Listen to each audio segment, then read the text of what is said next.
বছর ২০ আগে এভাবেই দৌড়ঝাঁপ করে দেশ থেকে নকল তাড়িয়েছিলেন। তার দেশব্যাপী অভিযানে নকলবাজরা পালিয়েছিল। এবার সংসদে এমপি হিসেবে শপথের প্রাক্কালে সেই মারদাঙ্গা ভূমিকায় দেখা গেল আনম এহসানুল হক মিলনকে। প্রথম দিন আমাদেরকে জাস্ট বলেছেন যে দায়িত্ব সুচারুভাবে পালন করতে হবে, এটাই আমাদের প্রিয় নেতা জনাব তারেক রহমান সাহেব আহ্বান করেছেন। এবারও তিনি মন্ত্রী হচ্ছেন। শিক্ষামন্ত্রী হলে আবারও যে শিক্ষা উন্নয়নে ঝাঁপিয়ে পড়বেন তাতে বিন্দুমাত্র সন্দেহের আর কোনো অবকাশই রাখলেন না এহসানুল হক মিলন। সংসদ প্রাঙ্গণে তার প্রবেশ ছিল আত্মবিশ্বাসে ভরপুর। ক্যামেরাবন্দি সেই মুহূর্ত দ্রুত ছড়িয়ে পড়ে সামাজিক যোগাযোগ মাধ্যমে। মুহূর্তে তা ভাইরাল। অনেকে বলছেন এটি ছিল তার রাজনৈতিক বার্তা, তিনি ফিরছেন দৃশ্যমানভাবে। আবার সমালোচকদের কেউ কেউ মনে করছেন এটি ছিল হিসেব কষে তৈরি করা জনমুখী উপস্থিতি। যেভাবেই দেখা হোক, মিলনের প্রবেশ শপথের দিনের আবহ বদলে দেয়। দোয়া করবেন।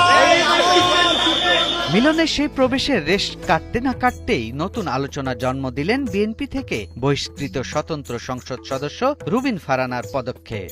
সংবিধান সংস্কার পরিষদের শপথ গ্রহণ না করেই তিনি বেরিয়ে যান। রাজনৈতিক মহলে বিষয়টি ঘিরে চলছে নানা বিশ্লেষণ। সংশ্লিষ্টরা বলছেন এটি ছিল নীতিগত অবস্থান থেকে নেওয়া সিদ্ধান্ত। সংসদ কক্ষে উপস্থিত থেকেও শপথ বর্জনের এই ঘটনা দিনটির অন্যতম আলোচিত প্রসঙ্গ। আসলে আমার অবস্থান সবসময় দেশের পক্ষে, দেশের মানুষের পক্ষে, সার্বিকভাবে বাংলাদেশের পক্ষে। তো আমার অবস্থান আগেও তাই ছিল, এখনো তাই থাকবে। এটা কার পক্ষে যাবে, কার বিপক্ষে যাবে সেটা আমি জানি না। আমি আমার দায়িত্ব এবং কর্তব্য সেটাই আমি পালন করব। অন্যদিকে তরুণ রাজনীতিক হাসনাত আব্দুল্লাহ আবারও হাজির তার চেনা রূপে। সেই চিরচেনা জার্সি পরে সংসদের মতো আনুষ্ঠানিক পরিবেশে এমন পোশাক নির্বাচন নিয়ে সামাজিক যোগাযোগ মাধ্যমে তৈরি হয়েছে মিশ্র প্রতিক্রিয়া। কেউ বলছেন এটি তরুণ প্রজন্মের স্বতন্ত্র পরিচয়ের বহিঃপ্রকাশ।